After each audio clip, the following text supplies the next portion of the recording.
तो भैया एक आवाज था जो सीधे दिल में घुस जाता था।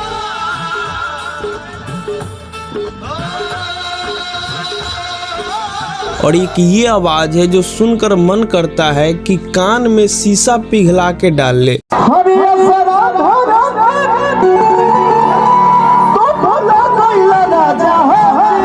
एक चेहरा जिसको देखने के लिए लड़कियां स्टेज पर चढ़ जाती थी, एक सेल्फी के लिए पगला जाती थी, और एक आज का चेहरा है कि डरे लड़की सब टोकवो नहीं करती है इनको। एक नाम था जो भोजपुरी इंडस्ट्री का सिनोनिम था, और आज का नाम है कि कोई कुछ भी बोल देता है।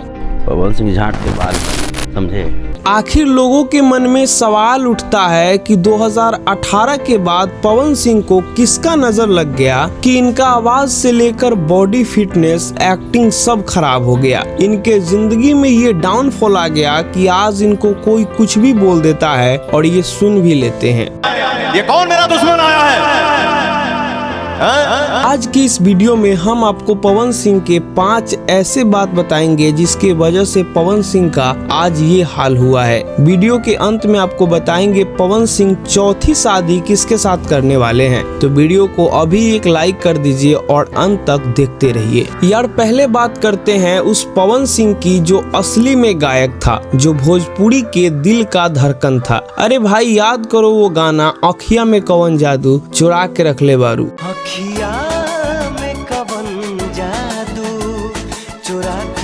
या फिर आपने सुना होगा मुहवा ओढ़नी से बांध के रखिया ये जान, ना तो चिन्हे में देर हुई हो। ओढ़नी से बांध के न आई हो ये जान। आपने ये गाना सुना और आपको लगा होगा कि ये गाना कितना मेलोडी है। इन गानों को सुन के आँख में मतलब आंसू आ जाता था, लगता था कि दिल में अलग ही सुकून मिल गया है। क्यों? क्योंकि इनमें सिर्फ नोट नहीं होते थे, इनमें गमक होती थी, इनमें बिहार की मिट्टी की खुशबू होती थी, इनमें एक ऐसा भोजपुरी था जो भिखारी ठाकुर का खुशबू देता था। पवन सिंह का रियाज ऐसा था कि उनकी आवाज में एक अलग ही दम थी, हाई नोट्स, और वो भी मेलोडी तरीके से। भोजपुरी में सिर्फ पफी कहे जाने वाले पवन सिंह का आज ये हालत हो गया है कि जब स्टेज पर गाते हैं तो इनका ऐसा आवाज निकलता है। ये आदमी एक दिन भोजपुरी इंडस्ट्री को वहाँ ले जाएगा जहाँ के लिए कोई सोचा भी नहीं था। उनका पहला गाना था, एल्बम था ओढ़निया वाली, जो कि 1997 में आया था। एक 11 साल के लड़के ने ऐसा गाना शुरू किया कि पूरा धमाल मच गया। फिर लॉलीपॉप लागेलू गाया, जिसने तो पूरी दुनिया में भोजपुरी का परचम लहरा दिया। बेस्ट मेल सिंगर का अवार्ड 2016 में मिला। 2017 में फिर मिला 150 से ज्यादा फिल्म्स, एक के बाद एक सुपरहिट गाना। ये थी असली पवन सिंह की औकात। लेकिन आज वही पवन सिंह जो भाभी जी के काटला और साली जी के काटला वाला गाना गाते हैं। साली जी के काटला या भाभी जी के चाटला। अब आते हैं ओरिजिनल बात पर। क्यों लग रहा है कि पवन सिंह भोजपुरी से दूर हो रहे हैं, मतलब हट रहे हैं? पहला पॉइंट ये है कि खांटी भोजपुरी पवन सिंह के अंदर से गायब हो रही है। पवन सिंह ने जो इमोशनल साउलफुल भोजपुरी गाने गाते थे वो अब नहीं आ रहे हैं। अब उनके गाने में वो मिट्टी की महक ही नहीं है, वो रियाज ही नहीं दिखाई देता है जो पहले था। पहले आपने सुना ही होगा ये वाला हारमोनियम के साथ जो पवन सिंह गाए हुए थे।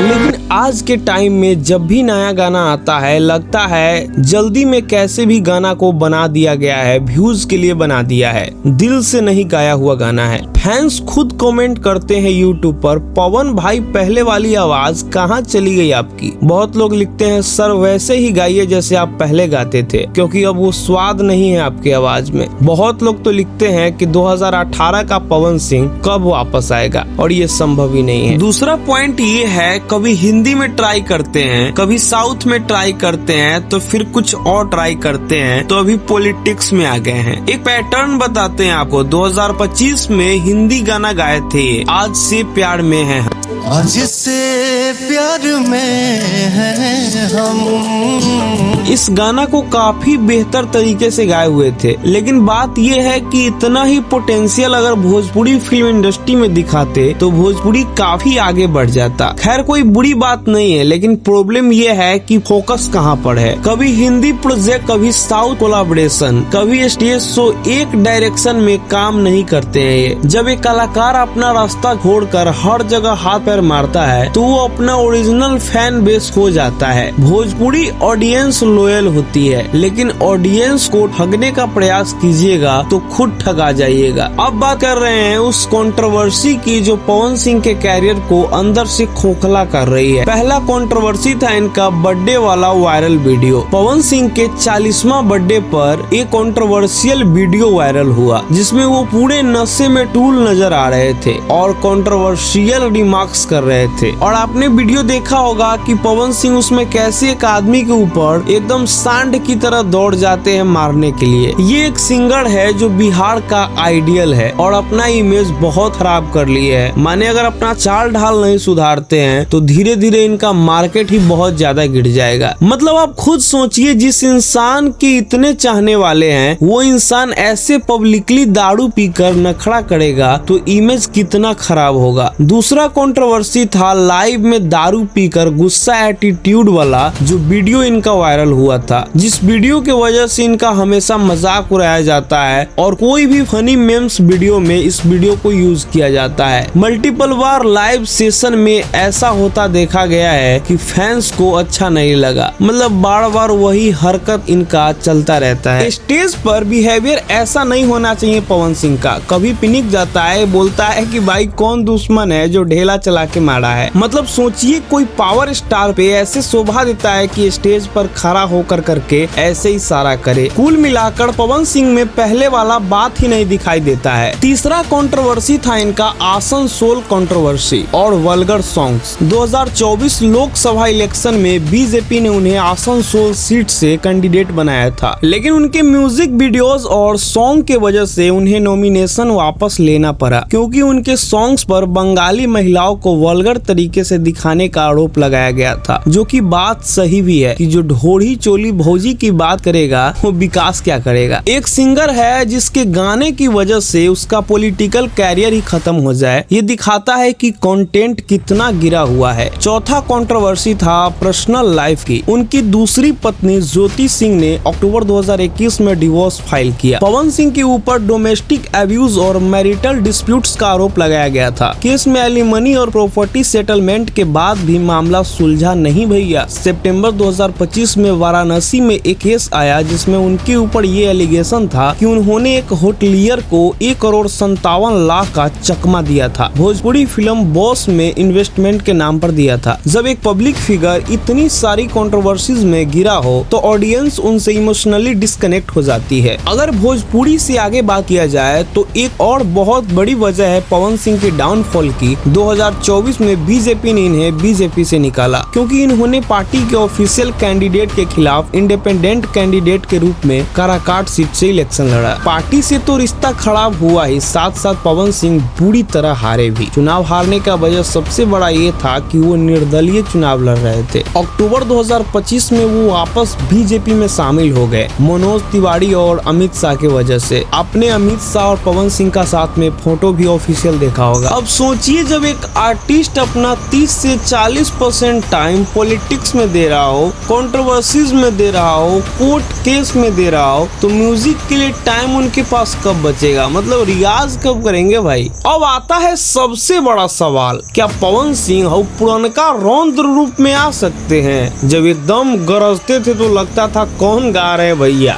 मतलब ऐसे पुरनका अंदाज में वो गा सकते हैं क्या।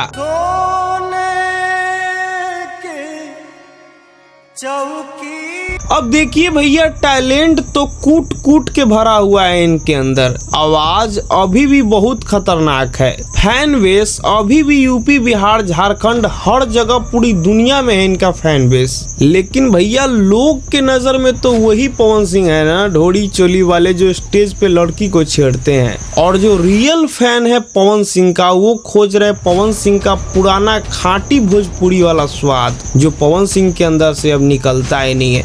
मेरा ओपिनियन है, अगर पवन सिंह मेरा वीडियो देख रहे हैं तो पवन भैया आप अल्कोहल से दूर रहिए और एक अच्छा जिंदगी जी लीजिए और उसके बाद रियाज कीजिए और एक बढ़िया सा गाना गाइए, तब लगेगा कि हाँ पवन सिंह ओरिजिनल पवन सिंह पुरनका वाला आ गए हैं। बाकी आप अल्कोहल पीजिएगा, व्यूज के चक्कर में रहिएगा तो बढ़िया नहीं गा पाइएगा। बाकी मेरे चैनल पे नए हैं तो सब्सक्राइब कर दीजिए, बेल आइकन को प्रेस कर दीजिए ताकि मेरा जो भी वीडियो आएगा वो आप तक सबसे पहले पहुंच जाएगा। और कमेंट में बताइए कि भोजपुरी फिल्म इंडस्ट्री में आपका पसंदीदा एक्टर कौन है, और ये वीडियो उन लोगों के पास शेयर कर दीजिए जो पवन सिंह का अंध भक्त है, मतलब पवन सिंह के बारे में एक बुरा बात नहीं सुनना चाहते हैं। मैं जानता हूँ वो लोग मुझे गाली भी दे सकते हैं, खैर कोई बात नहीं, वीडियो को शेयर कर दीजिए।